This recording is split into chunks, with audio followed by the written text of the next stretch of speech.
Bonjour à tous. Aujourd'hui on va parler des équations produits nuls. Un nouveau type d'équation qu'on découvre en classe de 3e. Intéressant, facile, on va voir vraiment c'est facile. Alors la première chose c'est apprendre à les reconnaître. On a un bloc fois un bloc et égale 0. C'est ça les ingrédients qu'on doit avoir dans une équation produit nul. Et celle-ci, x au carré égale 9. On pourrait dire qu'on a un produit ici, x au carré c'est un produit, c'est x fois x. Mais par contre elle n'est pas nulle.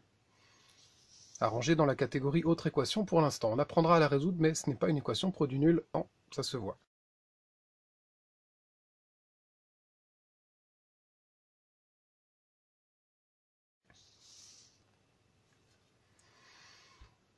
C'est une équation produit nul. On a bien 0, on a bien un produit. On a deux blocs, un petit bloc, x, c'est pas une parenthèse, mais ça c'est pas grave.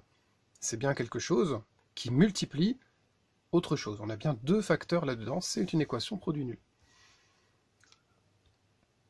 Alors tout ça, c'est pas une équation produit nul. Attention, on a bien un 0 ici, on a envie de dire que c'en est une, mais regardez, on a un moins. On a deux blocs, mais entre, on n'a pas une multiplication, on a ici affaire à une soustraction. Donc ça, c'est pas une équation produit nul. Par contre, on va apprendre, dans une autre vidéo, à transformer ça en équation produit nul. Très intéressant. Ici, vous avez aussi une équation produit nul.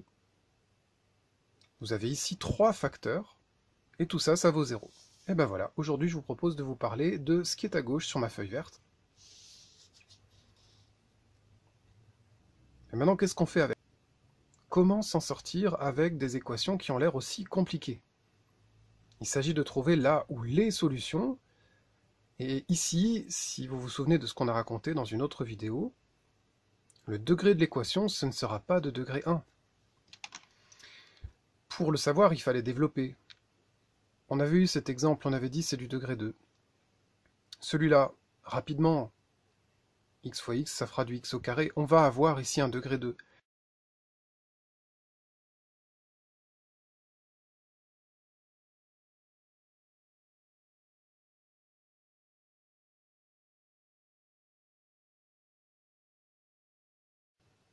Alors j'ai dit au début de la vidéo que ce serait facile, et c'est le cas, laissez-moi vous raconter, c'est vraiment facile justement. C'est ce qui est très intéressant. Ces équations-là, elles se présentent bien, tout va bien se passer. Tout d'abord, un petit théorème. Théorème, un produit est nul seulement si l'un des facteurs est nul. Pour qu'un produit fasse 0 au résultat, pour qu'une multiplication donne 0, il faut nécessairement que 0 soit déjà un ingrédient de la multiplication. En gros, pour qu'une multiplication donne 0, il faut de toute façon avoir 0 fois quelque chose ou quelque chose fois 0. Mais bref, il faut 0 à un endroit du calcul. Et c'est évident. C'est évident et c'est un théorème, c'est sur lui qu'on va s'appuyer vraiment pour résoudre les équations produit nul. Prenons le premier exemple. X moins 2 facteur de x plus 3 égale 0. J'ai ici un produit, j'ai une multiplication. La multiplication de ce bloc par ce bloc, ça donne 0. Eh bien, le théorème nous dit que nécessairement, cette parenthèse va valoir 0, ou bien celle-là. Pour que ça marche, il faut que x moins 2 fasse 0, ou x plus 3 fasse 0.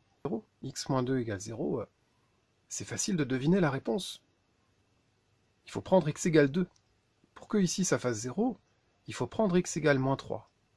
En fait, voilà comment ça se passe avec une équation produit nul. On a une équation, mais qui va, grâce à ce théorème, se décomposer en deux petites équations, deux petits problèmes à résoudre à la place d'un seul. Je commence par citer mon théorème. Un produit est nul si l'un des facteurs est nul. Donc, x moins 2 égale 0, ou x plus 3 égale 0. Si x moins 2 égale 0, c'est le premier cas, eh bien je passe le 2 de l'autre côté. Il est en train de se soustraire, de l'autre côté, il va additionner. X égale plus 2. Ou x égale, je passe le 3 de l'autre côté, il y avait un plus, maintenant ça devient moins 3. Regardez. Nous avons pour cette équation deux solutions. Elle était du second degré, et on a deux solutions.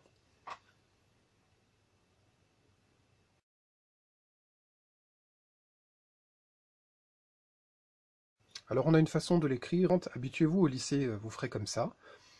On peut écrire à la fin, ou bien une petite phrase, les solutions sont 2 et moins 3. Tiens, mettons-les dans l'ordre croissant. C'est aussi une habitude qu'on peut prendre. Ce n'est pas très grave si vous ne le faites pas, mais je vous donne des bonnes habitudes. Les solutions sont moins 3 et 2, ou alors, on peut l'écrire en français, mais on peut aussi l'écrire en langage mathématique. En langage mathématique, symbolique, ça donnerait ceci. On utilise la lettre S traditionnellement pour désigner l'ensemble de toutes les solutions. Grand S, c'est une lettre qui représente toutes les solutions possibles d'une équation. Grand S égale, et là on va dire les solutions. Eh bien on a ici moins 3 et 2. Alors pour dire et en maths, on a ce symbole, c'est le symbole de l'accolade. On va écrire moins 3, point virgule de séparation 2. Ça ressemble à des coordonnées, mais ce ne sont pas des coordonnées. Des coordonnées, on mettrait des parenthèses, toujours un point virgule de séparation, pour ne pas confondre avec la virgule des nombres décimaux. Mais ici, on n'a pas mis des parenthèses, donc ce n'est pas des coordonnées. Ici, on a un ensemble, et l'accolade signifie et en mathématiques. On va avoir la solution moins 3 et la solution 2. Si on n'a pas appris cette façon d'écrire plus tôt, c'est parce qu'on n'avait en général qu'une solution à une équation du premier degré, donc c'était un peu inutile d'écrire ça. Mais maintenant qu'on peut en avoir plusieurs, vous pouvez vous habituer à cette écriture. Deuxième exemple. X facteur de x plus 2 égale 0. Un produit est nul si et seulement si l'un des facteurs est nul, puisque nous avons une équation produit. C'est-à-dire x égale 0 ou x plus 2 égale 0. Ça y est, une solution est déjà arrivée, 0. Et quant à la deuxième, c'est moins 2. Donc pour cette équation, les solutions sont moins 2 et 0.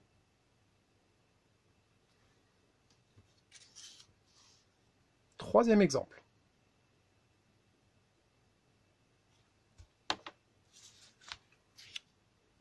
Un produit est nul seulement si l'un des facteurs est nul. Ici, j'ai 3 facteurs. X-4 égale 0 ou 2x plus 3 égale 0 ou 1 moins x égale 0. Occupons-nous de la première petite équation qu'on a trouvée. X moins 4 égale 0. Elle nous donne la solution 4. Occupons-nous de la deuxième. 2x égale moins 3. Maintenant on divise par 2. X égale moins 3 demi. Moins 3 demi est une bonne écriture du nombre. On peut aussi, si on a envie, l'écrire moins 1,5. On n'est pas obligé, on peut rester en fraction. Enfin la dernière, 1 moins x égale 0. Eh bien ça devient 1 égale x. J'ai passé x du côté droit. Ou si on préfère, après un miroir, x égale 1. Donc voilà, nous avons 3 solutions à cette équation. L'ensemble des solutions est moins 3 demi, 1 et 4.